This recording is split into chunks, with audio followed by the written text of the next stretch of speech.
There's a different way to offer benefits to employees that's gaining a lot of traction lately. You might have heard about it when talking to a broker, maybe it was to another business owner friend, and it's called an ICHRA. And now you're sitting here thinking, is this something I really need to take a look at? The truth is, it really depends on your needs. It might be worth taking a look at, but there's a few things that really matter when trying to figure that out. That being said, my goal here is simply to make sure that this feels as clear, helpful, and practical as possible. Now, a lot of the confusion around ICHRA comes from what people think it actually is. A lot of people think that an ICHRA is just a different type of group health plan, but that's not the case. It's something completely different. For context, ICHRA stands for Individual Coverage Health Reimbursement Arrangement, the key word being on arrangement. What that allows an employer to do is to contribute towards an employee's health insurance costs, and the employee gets to choose whatever plan that they want. And to make it easier, we'll just call it a defined contribution plan. It's really just a different way for the employer to contribute towards the employee's health insurance costs without having to own the plan itself. The difference sounds small, but it changes the way the whole decision works, and that's where the power lies. At a basic level, a defined contribution plan allows the business to decide how much they're going to contribute towards the employee's health insurance plan. You get to decide that. Then your employees use that contribution to choose whatever plan they like without being crammed into the same few group plan options. So instead of you trying to pick a plan that's going to work best for everyone, which, let's face it, that never works, the employees get to go out and choose a plan that's going to work best for them. So it could be based on their doctors, their prescriptions, or the way the plan works with deductibles and things like that.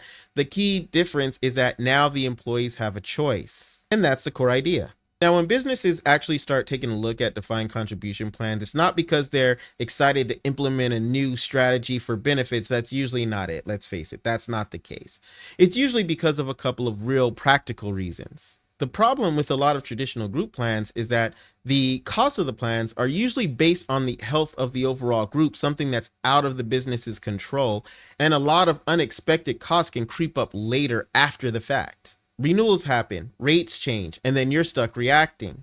With a defined contribution plan, you're setting the number up front. So what that means is that you're not going to get a surprise bill down the road come renewal time, because you're only responsible for the exact amount that you decided to contribute. So you're no longer guessing where it's going to land.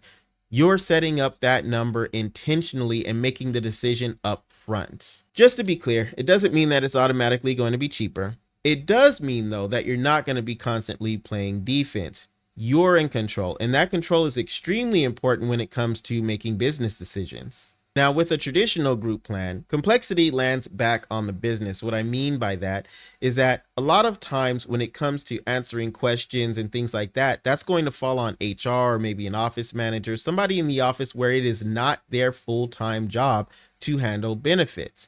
And so that can cause a lot of disruption in the business. With a defined contribution plan, that dynamic now shifts. So employees work directly with brokers and their team to get enrolled, to answer questions. And that means that those types of things aren't going to be handled internally anymore. It'll be handled externally by a team whose job it is to handle these things every single day.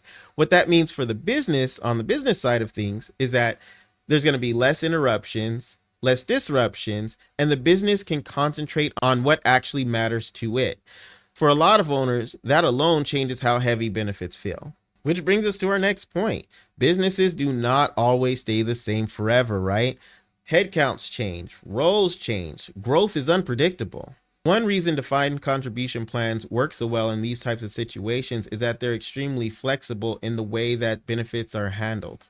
So they adjust more easily as the business shifts and evolves without you having to restructure the entire way that everybody's plans are set up, because they're handled on an individual basis by each individual employee. Again, it's not going to be better in every single situation, but it does add a layer of flexibility without adding additional complexity in the process. There's one other piece that's worth mentioning because it does come up a lot.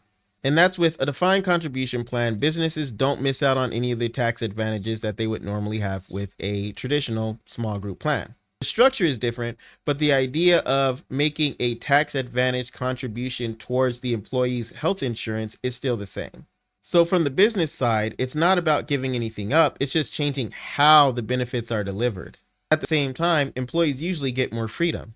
Instead of being locked into one or two different group plans that may not fit their needs, the employees now have the option to find something that's going to work for them, whether it's lower premiums, making sure their doctors are covered, covering their prescriptions, or other coverage priorities. And for a lot of teams, that's a lot more important than the plan itself. Here's what this actually looks like in real life. Picture a business that wants to offer health benefits to its employees, but they don't want to be stuck in a traditional small group plan where they're hoping that it works out well for everyone. So what they do is they set a contribution. This way, they know exactly how much they're going to be paying for each individual employee's insurance coverage. The employees are now able to go out and find whatever insurance plan is going to work best for them and their families. And now everyone has a choice and has real control. And that's where the really big shift is. There are plenty of situations where small group plans may make more sense for your particular business. There's also going to be situations where defined contribution plans may have trade-offs that might not work the best for your particular business. The mistake is trying to really make a decision before you really understand what it is. But at this point, you should have a clear picture of why some businesses are looking at defined contribution plans and how it might work for their businesses, and that it may or may not be a good fit for your business. It really just depends on your particular situation. If you've got questions or want to walk through your specific situation, I left my info in the description or the comment section below. I do my best to answer all the questions in the comments, so feel free to leave them there. At the end of the day, you want to just make sure that you have enough clarity to make a confident decision for your business and for your team. And if you need help with that, I'm here.